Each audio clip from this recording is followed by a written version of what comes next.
Okay, here's something I've ran into, and I'm not going to lie, I don't do a lot of billet cams. Um, on the right, we have the old billet cam. On the left, we have the new billet cam. They pretty much look identical, other than the difference right up in the nose. If you look at the one on the top of my picture, it has a shorter snout.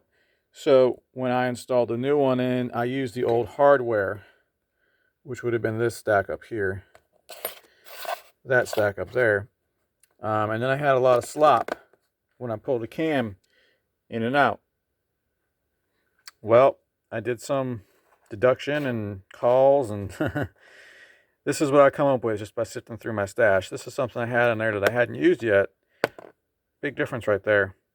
So I stacked everything up on this nose, and it seated the cam gear. The cam gear wasn't seated, it was sitting up, versus here it'll seat because it's shorter.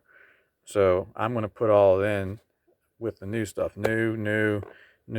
These guys here don't matter, but these guys need to stay together.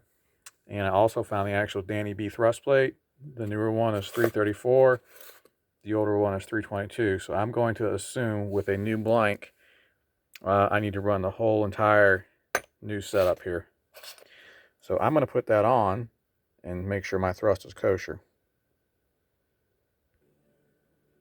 All right, the plate is on, it's installed, it's Loctited, and this is what I'm talking about. Can't have that. And look at the orientation of the cam lobe. No, yes, no, yes. So next is to put all the hardware on and to have this be tight, or 10 thousandths or less, with just a little bit of thrust.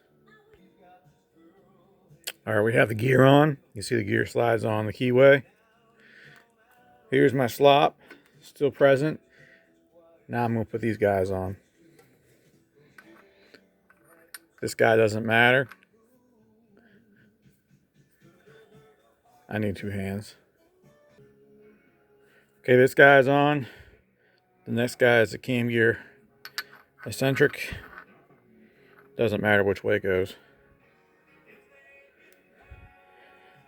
And then we're going to put this bolt in there, and we're going to use the bolt to pull it up and hopefully get rid of our slop. All right, it's on and it's tight.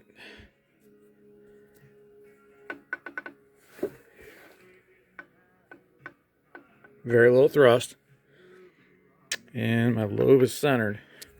So that's something to watch out for with a billet cam. If you're replacing it with a newer billet cam, check the nose. If the nose is longer, you must get all the new billet cam nose hardware.